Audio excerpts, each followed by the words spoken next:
നമ്മൾ കഴിഞ്ഞ ദിവസങ്ങളിലൊക്കെ ചിന്തിച്ചുകൊണ്ടിരുന്നത് ക്രൂശിന്റെ വചനം എന്ന വിഷയത്തെ കുറിച്ചാണല്ലോ. അതിൽ പ്രധാനമായിട്ടും നമ്മൾ ചിന്തിച്ചുകൊണ്ടിരുന്നത് ക്രൂശിന്റെ വചനം നമ്മൾ ചിന്തിച്ചു.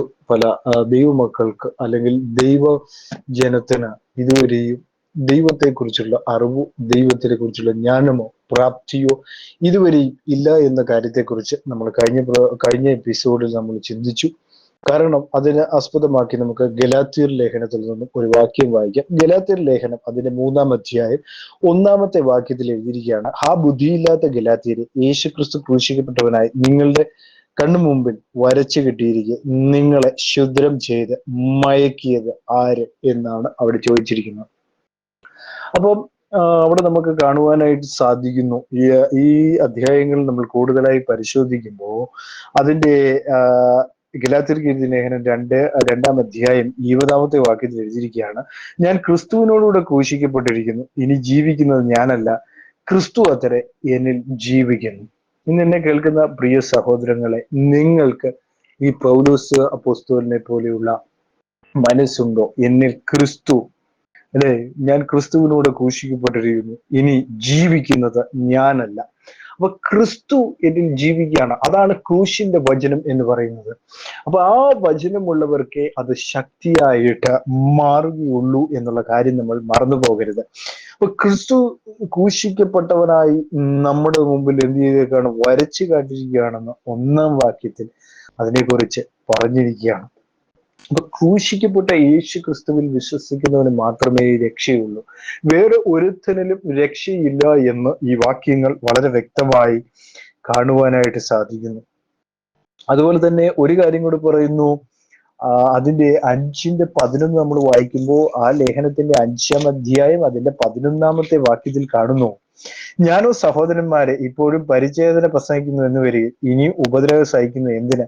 അങ്ങനെ പ്രസംഗിച്ചുവെങ്കിൽ ക്രൂശ് നിമിത്തമുള്ള ഇടർച്ച ഉണ്ടാവുമായിരുന്നില്ല.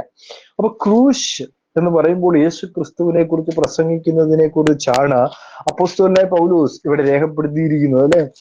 അപ്പോ ക്രൂശിന്റെ ഇടർച്ച നീങ്ങിപ്പോകുന്നു എന്നവിടെ കാണുന്നു.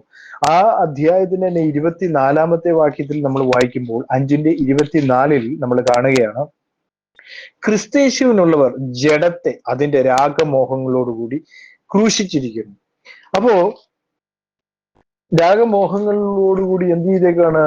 ക്രൂശിച്ചിരിക്കുന്നു എന്ന് അവിടെ രേഖപ്പെടുത്തിയിരിക്കുകയാണ്. 6-ന്റെ-12 ക്രൂശ് നിമിത്തം ഉപദ്രവം സഹിക്കുന്നവർ, ക്രൂശിൽ പ്രശംസിക്കുന്നവർ, ഞാൻ ലോകത്തിന് ക്രൂശിക്കപ്പെട്ടിരിക്കുന്നു എന്ന് 6:14 രേഖപ്പെടുത്തിയിരിക്കുന്നു.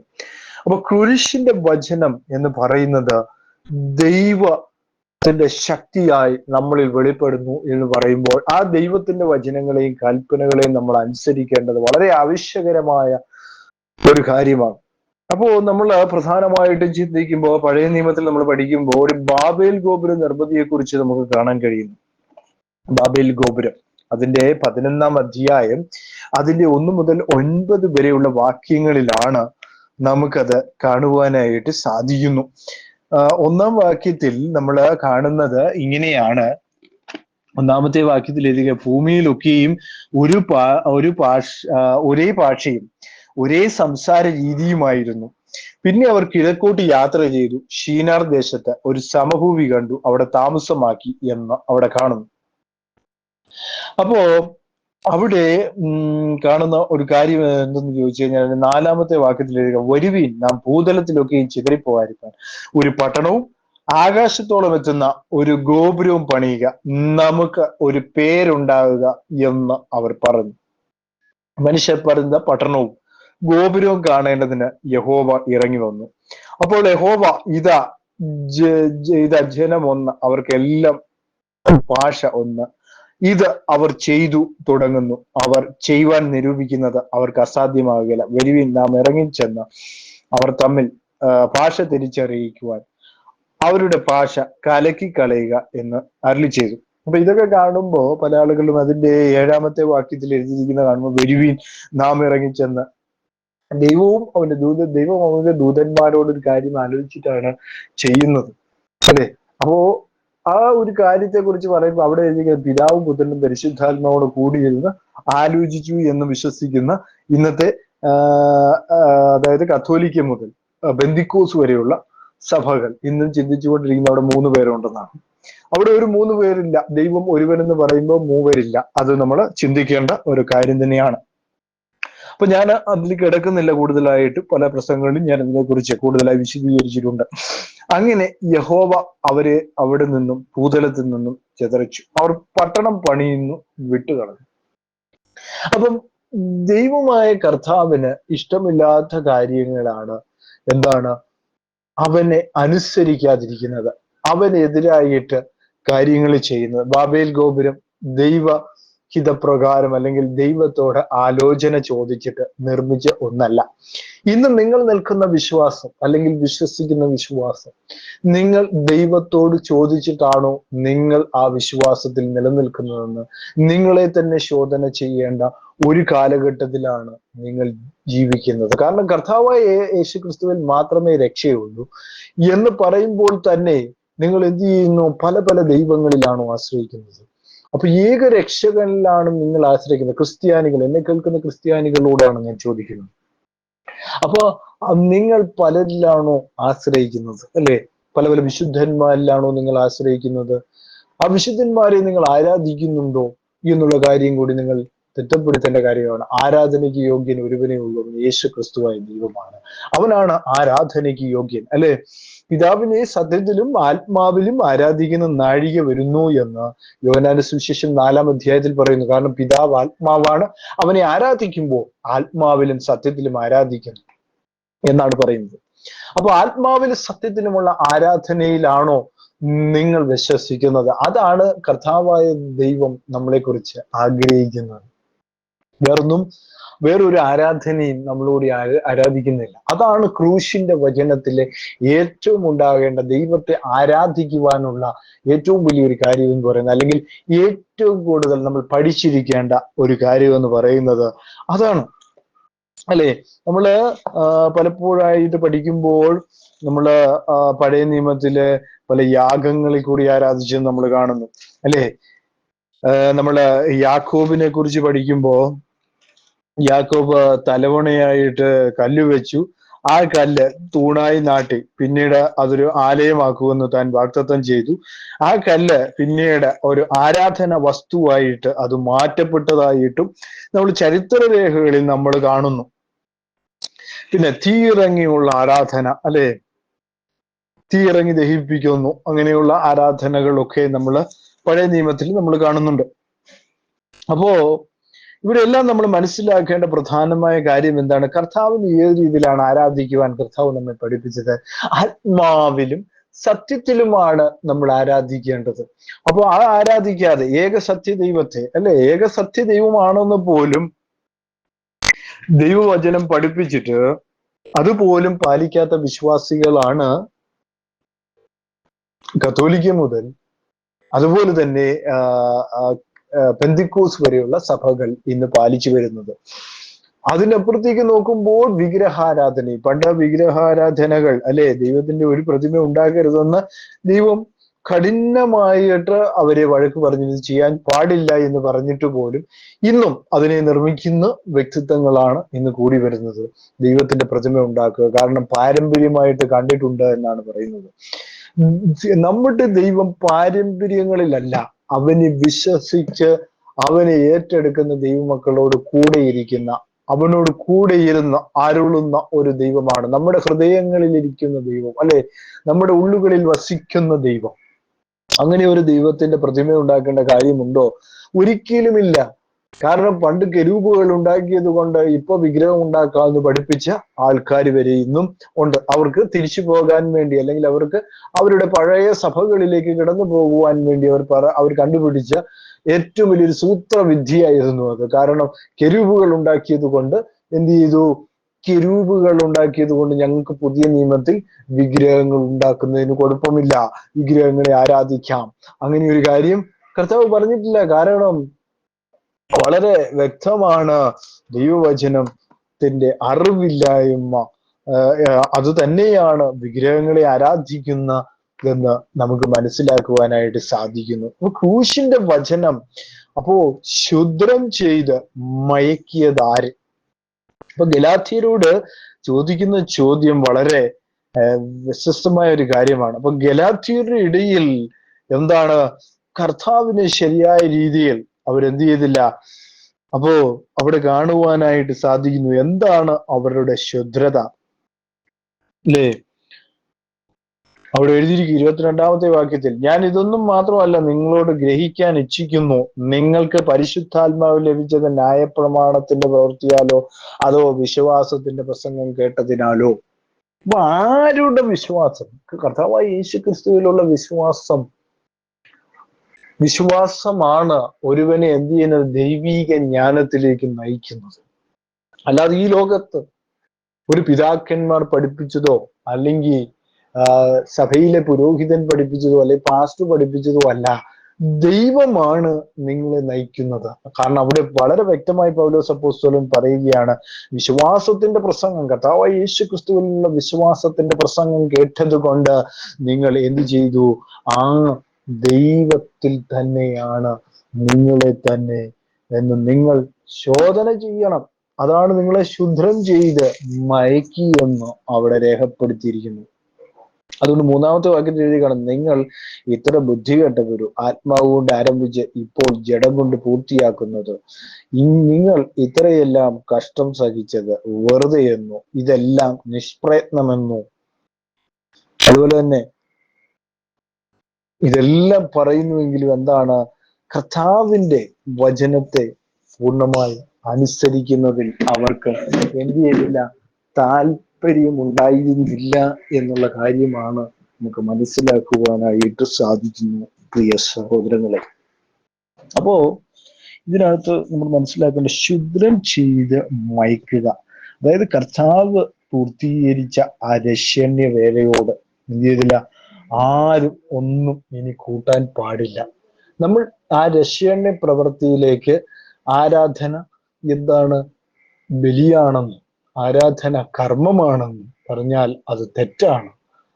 ആരാധന ഒന്നേ ഉള്ളൂ, അത് ആത്മാവിലും സത്യത്തിലുമുള്ള ആരാധനയാണ് എന്നുള്ള കാര്യം നമ്മൾ മറന്നു പോകരുത്, അല്ലെ? ന്യായപ്രമാണത്തിന്റെ ഏതാനും പ്രവൃത്തികൾ കൂട്ടിച്ചേർക്കുവാൻ. കാരണം യാഗങ്ങളൊക്കെ അവസാനിച്ചതാണ്, ഇനിയും യാഗങ്ങളിലേക്ക്, അല്ലെ? കഴിഞ്ഞ ദിവസം ആരോ പറയുന്നത് കേട്ടു, ശബത്ത് ആചരിക്കണമെന്ന്. ശബത്ത് എന്ന് പറയുമ്പോൾ കർത്താവിന്റെ സ്വസ്ഥതയിലേക്ക് പ്രവേശിക്കുന്നു എന്ന് എബ്രായർ ലേഖനം വളരെ വ്യക്തമായിട്ട് പറയുമ്പോൾ തന്നെ ആ എബ്രായ ലേഖനത്തിൽ അതിനെ അനുസരിക്കാതെ വീണ്ടും ശബത്ത് ആചരിക്കണമെന്ന് പറയുമ്പോൾ നിങ്ങൾ അതിന്റെ പുറത്തേക്ക്, അതായത് ദൈവവചനത്തിന്റെ പുറത്തേക്ക് ഒന്നുകൂടി കൂട്ടിവെക്കുകയാണ്. വിഗ്രഹത്തെ ആരാധിക്കുന്നു അല്ലെങ്കിൽ വിശുദ്ധന്മാരെ ആരാധിക്കുന്നു എന്ന് പറയുമ്പോൾ തന്നെ ഏകമധ്യസ്ഥൻ യേശു കർത്താവായിരിക്കുമ്പോൾ നിങ്ങൾ അനേകം വിശുദ്ധന്മാരെ ആരാധിക്കുമ്പോൾ ദൈവത്തോട് ചെയ്യുന്ന ഏറ്റവും വലിയൊരു പാപമായിട്ടാണ് എനിക്കതിനെ കാണുവാനായിട്ട് സാധിക്കുന്നത്. കാരണം മരിച്ചവരും മൺമറഞ്ഞവരും ആരും ദൈവത്തെ സ്തുതിക്കുന്നില്ല എന്ന് ദൈവവചനം പഠിപ്പിക്കുമ്പോൾ, കാരണം നിങ്ങൾ ആരെയാണ് വിളിച്ചു പ്രാർത്ഥിക്കുന്നത്? കാരണം നിങ്ങൾ പ്രാർത്ഥിക്കുന്നത് ആരോടാണ് എന്ന് നിങ്ങളെ തന്നെ ശോധന ചെയ്യേണ്ട കാലഘട്ടം എത്രയോ അടുത്തിരിക്കുന്നു എന്നുള്ളതാണ് നമ്മൾ മനസ്സിലാക്കേണ്ട പ്രധാനമായ കാര്യം എന്ന് പറയുന്നത്. ആവർത്തന പുസ്തകം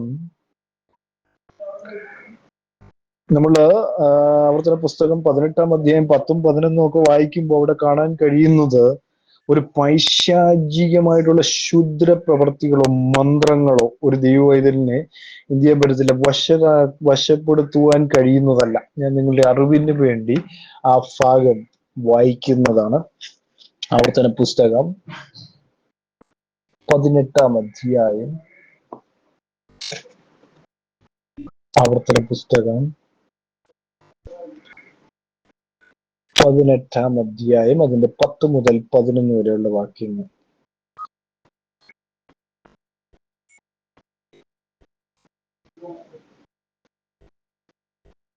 അവിടെ ഇങ്ങനെയാണ് വായിക്കുന്നത്: തന്റെ മകനെയോ മകളെയോ അഗ്നിപ്രവേശം ചെയ്യുന്നവൻ അവന് പ്രശ്നക്കാരൻ, മുഹൂർത്തക്കാരൻ, ആഭിചാരകൻ, ശുദ്രക്കാരൻ, മന്ത്രവാദി, വെളിച്ചപ്പാട് ലക്ഷണം പറയുന്നവൻ, അഞ്ജനക്കാരൻ എന്നിങ്ങനെ നിങ്ങളുടെ ഇടയിൽ കാണരുത്. ഈ കാര്യങ്ങൾ ചെയ്യുന്നതെല്ലാം യഹോവയ്ക്ക് വെറുപ്പാകുന്നു. ഇങ്ങനെയുള്ള മ്ലേച്ഛതകൾ നിമിത്തം നിന്റെ ദൈവമായ യഹോവ അവരെ നിന്റെ മുമ്പിൽ നിന്നും നീക്കി കളയുന്നു എന്ന് അവിടെ കാണുവാനായിട്ട് സാധിക്കുന്നു. അപ്പോ പൈശാചികമായിട്ടുള്ള, അപ്പം വെളിപ്പാട് പുസ്തകം 22:15 നമ്മൾ വായിക്കുമ്പോൾ, വെളിപ്പാട് പുസ്തകം 22:15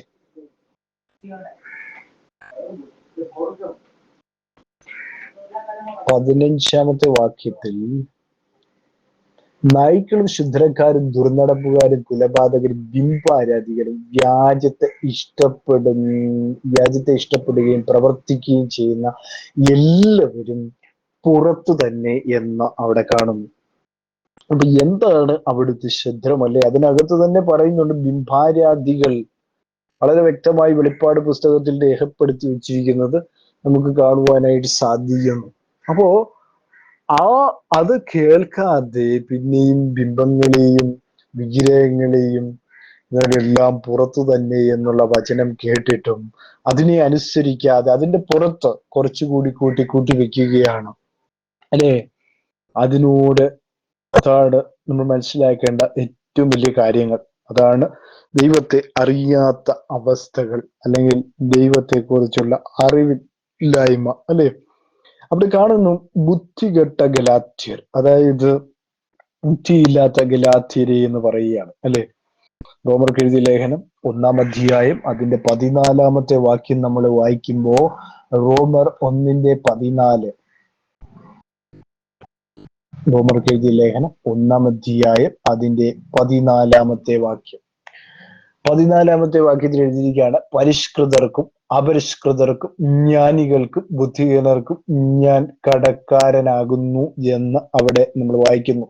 തിത്തോസ് 3:3 നമ്മൾ വായിക്കുന്നത് ഇങ്ങനെയാണ്. തിത്തോസ് 3:3: മുമ്പേ നാമും പോഷന്മാരും അനുസരണയില്ലാത്തവരും വഞ്ചിക്കപ്പെട്ടവരും നാനാമോഹങ്ങൾക്കും ഭോഗങ്ങൾക്കും അധീനരും വിദ്വേഷത്തിലും അസൂയയിലും കാലം കഴിക്കുന്നവരും നിന്ദിതരും അന്യോന്യം വെറുക്കുന്നവരും ആയിരുന്നുവല്ലോ എന്ന് അവിടെ കാണുവാനായിട്ട് സാധിക്കുന്നു. പൗലോസ് പറഞ്ഞിരിക്കുന്നത് എന്താണ് എന്നുള്ള കാര്യം നമുക്ക് മനസ്സിലാക്കുവാനായിട്ട് സാധിക്കുന്നു. അപ്പൊ ഇതെല്ലാം ഒരു ബുദ്ധിഹീനതയാണ്, അല്ലെ? ദൈവത്തെ അറിയാതിരിക്കുന്നു. ഏകദൈവം ത്രിയേക ദൈവമാണെന്നും തൃത്വ ദൈവമാണെന്ന് പറയുന്നതും ഒരു ബുദ്ധിയില്ലായ്മ തന്നെയാണ് എന്നുള്ള കാര്യം നമ്മൾ എന്ത് ചെയ്ത് മറന്നു പോകരുത്. കാരണം നമുക്ക് ഏക സത്യ ദൈവമേ ഉള്ളൂ. ആ ദൈവത്തെ അറിയാതിരിക്കുന്നതും എന്താണ്? ബുദ്ധിയില്ലായ്മയാണ്, അല്ലെങ്കിൽ എന്താണ്? ബുദ്ധിയില്ലായ്മയാണ്. അതിനെക്കുറിച്ച് കാണുവാനായിട്ട് സാധിക്കുന്നു. രണ്ടാമത്തെ കാര്യം എന്താണ്? അവനെ ആരാധിക്കുന്ന രീതി. അവനെ ആത്മാവിലും സത്യത്തിലുമാണോ നിങ്ങൾ ആരാധിക്കുന്നത്? അങ്ങനെ അല്ലെങ്കിൽ നിങ്ങൾ ചെയ്യുന്നത് വലിയ തെറ്റാണ്, ഒരു പാതകം തന്നെയാണ്. ദൈവത്തോട് ചെയ്യുന്ന ഏറ്റവും വലിയ, അതായത് ന്യായാധിപ സംഘത്തിന്റെ മുമ്പിൽ നിൽക്കുമ്പോൾ നിങ്ങൾ എന്ത് ചെയ്യേണ്ടി വരും? കർത്താവിന്റെ ന്യായ ദിവസത്തിൽ, അല്ലെങ്കിൽ ആ കർത്താവിന്റെ ശിക്ഷ നൽകുന്ന ആ ദിവസം നിങ്ങൾ എന്ത് ചെയ്യണം? ന്യായാസനത്തിന് മുമ്പിൽ വെളിപ്പെടുന്ന ആ ദിവസം ഇതിനൊക്കെ എന്ത് ചെയ്യേണ്ടി വരും? കണക്ക് ബോധിപ്പിക്കേണ്ടതായി വരും. ആരാധന നിങ്ങൾ ശരിയായ രീതിയിലാണോ ആരാധിക്കുന്നത്? കർത്താവ് പറഞ്ഞ രീതിയിലാണോ ആരാധിക്കുന്നത്? 3, നിങ്ങൾ വിഗ്രഹങ്ങളെ സേവിക്കുന്നവരാണോ? അതും നിങ്ങളുടെ അറിവില്ലായ്മയുടെ കൂട്ടത്തിൽ പെടുത്തുന്ന കാര്യം തന്നെയാണ് എന്നുള്ള കാര്യം മറന്നു പോകരുത്. അപ്പൊ എന്താണ്? ഇങ്ങനെ 3 കാര്യങ്ങളാണ് പൗലോസ് അപ്പോസ്തലനിൽ നിന്ന് നമുക്ക് മനസ്സിലാക്കുവാനായിട്ട് സാധിക്കുന്നു. 3 കാര്യങ്ങൾ അവിടെ പറഞ്ഞു. കാരണം ഏകദൈവത്തെ ത്രിയേക ദൈവമാക്കി മാറ്റുന്നതും, രണ്ടെന്നാണ് ഞാൻ പറഞ്ഞത്, ആരാധന ആത്മാവിലും സത്യത്തിലുമുള്ള ആരാധനയാണോ? 3, വിഗ്രഹങ്ങളെ സേവിക്കുന്നവരാണോ? 5, 4-ാമത്തെ കാര്യം പറയുന്നത് നിങ്ങൾ വിശുദ്ധന്മാരെ ആരാധിക്കുകയും അവരോട് പ്രാർത്ഥിക്കുകയും ചെയ്യുന്നവരാണോ? തെറ്റാണ്. കാരണം ഏക മധ്യസ്ഥൻ അത് യേശു ക്രിസ്തുവാണ്, ഏകരക്ഷകൻ യേശു ക്രിസ്തുവാണ്, ഏക ദൈവം യേശു ക്രിസ്തുവാണ്. ആ യേശു ക്രിസ്തുവിനെ മുറുകെ പിടിക്കുവാൻ നിങ്ങൾക്ക് കഴിയുന്നില്ലെങ്കിൽ, കാരണം നിങ്ങൾ ദൈവവചനത്തോടും ദൈവവചനത്തോടും അവനോടും അനുസരണക്കേട് കാണിച്ചിരിക്കുന്നു എന്നുള്ള കാര്യം 100% ഉറപ്പാണ് എന്ന് ഞാനിവിടെ ഉറപ്പിച്ചു പറഞ്ഞുകൊള്ളട്ടെ. അപ്പോ നമ്മൾ കർത്താവിന് വേണ്ടി ജീവിക്കുന്നവരാണെങ്കിൽ ആ കർത്താവിന്റെ വചനങ്ങളെ അനുസരിക്കുവാൻ നമ്മൾ ബാധ്യസ്ഥരാണ്. നിങ്ങൾ ഓരോരുത്തരും അനുസരിക്കുന്നവരാണോ? അതാണ് ക്രൂശിന്റെ വചനത്തില് നമ്മൾ പ്രധാനമായും പഠിക്കേണ്ട കാര്യം. ക്രൂശിന്റെ വചനത്തിൽ ആ കാര്യങ്ങൾ നമ്മൾ പ്രധാനമായും പഠിച്ചിരിക്കണം. അതുകൊണ്ടാണ് നമ്മൾ വായിച്ചത്, നമ്മുടെ കുറിവാക്യത്തിൽ എന്താണ് വായിച്ചത്? 1 കൊരിന്ത്യർ 1:18 ക്രൂശിന്റെ വചനം നശിച്ചു പോകുന്നവർക്ക് പോഷത്വവും രക്ഷിക്കപ്പെടുന്ന നമുക്കോ ദൈവശക്തിയുമാകുന്നു എന്ന് നമ്മൾ വായിച്ചത് അല്ലെ. 23-ാമത്തെ വാക്യത്തിലും നമ്മൾ വായിച്ചു, ഞങ്ങളോ ക്രൂശിക്കപ്പെട്ട ക്രിസ്തുവിനെ പ്രസംഗിക്കുന്നു അല്ലെ. ക്രൂശിക്കപ്പെട്ട ക്രിസ്തുവിനെയാണ് ഞങ്ങൾ പ്രസംഗിക്കുന്നത്, വേറെ ആരെയുമല്ല. ഞങ്ങൾക്ക് വേറെ ആരോടും കടപ്പാടില്ല, കർത്താവായ യേശു ക്രിസ്തുവിനോട് മാത്രമേ അല്ലെ.